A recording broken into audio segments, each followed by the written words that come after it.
So I'm actually filming from my bathroom today because this is where the best lighting is right now.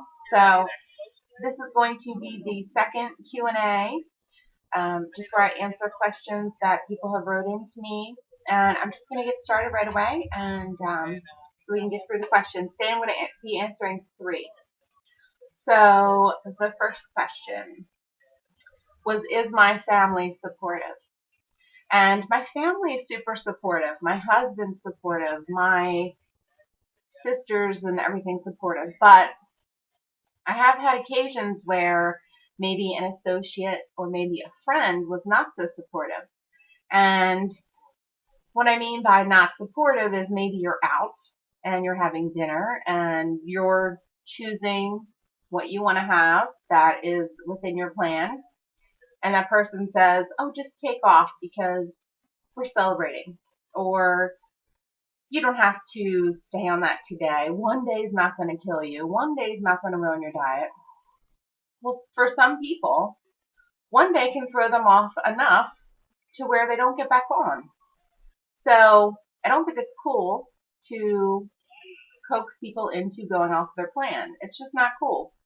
So I'm just going to be real with you guys today and totally honest about how I feel about these things.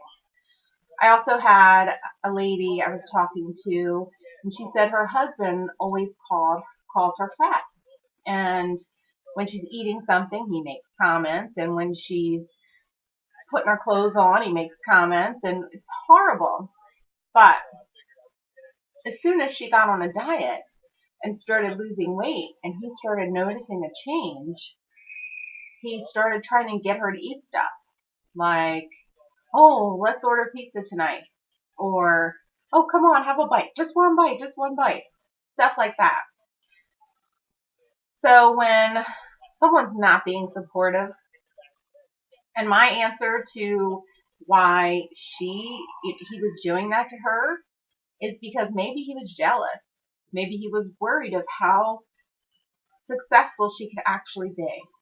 And I hate to say that, and but it's real and it happens, and people are human, and that's just what happens. So when someone's trying to coax you off your program, you have to really think about what their motive is. Once you know their motive, it kind of motivates you a little bit to say, I'm definitely not eating that now. So think about what that person's motive is when they're trying to get you to eat whatever or take one bite or whatever the case is. Really think about what their motive is, and that can actually motivate you to stay on track even more. So with that, I'm just going to go to the next question. So the next question is, how do I use my points during the day? How do I split them up throughout the day? Sorry, I'm like blinding you guys. So what I do is, I'm not a breakfast person. I'm just not. I've never been a breakfast person.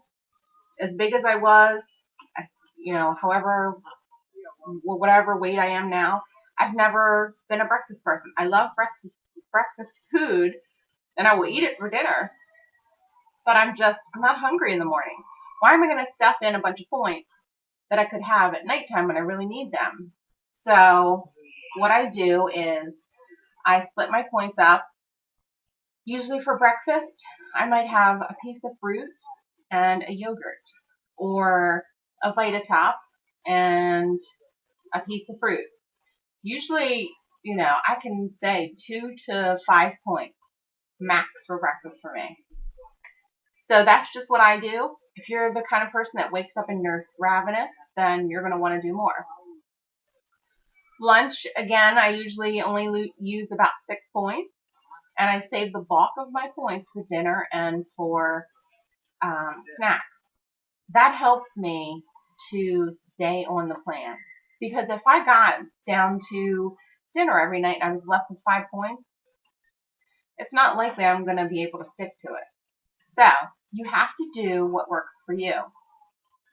If eating a very tiny breakfast and a very tiny lunch and a huge dinner is what works for you, then that's what you're going to do. If you like a big breakfast and you use 10 points on breakfast and only a few for lunch, and you have a little bit to work with for dinner, and that works for you, then do it by all means. But for me, that's the answer to that question. I save most of my points for dinner. There's some kind of I was reading that there's some kind of chemical in women mostly that's released or something at nighttime, and that's why we get those nighttime cravings. Very interesting to know, because sometimes it's like, why am I so hungry at night? Why? So that's very interesting to figure out, and I should have read more about it so I can tell you more about it. And the third question was about the healthy fats.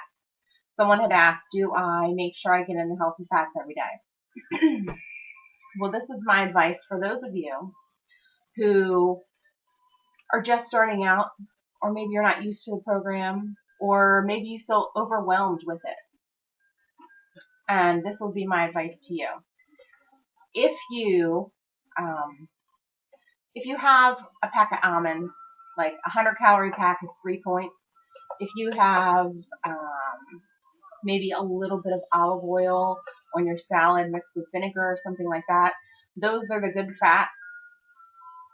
However, if you are not used to the program and you feel so stressed about, all the things that you're supposed to fit in the day, then just put that aside for now and worry about your points and figuring out how you're actually using them, and how many you're using, and calculating and all that stuff. You have to get used to it first, or you're going to feel so overwhelmed that you say, I can't fit in this fat and this vegetable and this. So give yourself a break. Don't beat yourself up about it. But try. You will end up getting those fats in. You'll end up getting all your veggies in. It's not that hard once you're used to the program. So that is all I have for that. Again, please like my Facebook page, as I like to post things on there that I don't do videos of. And please hit the thumbs up on this video if you enjoyed it and you want to see more like this. And I will see you at next Q&A. Bye-bye.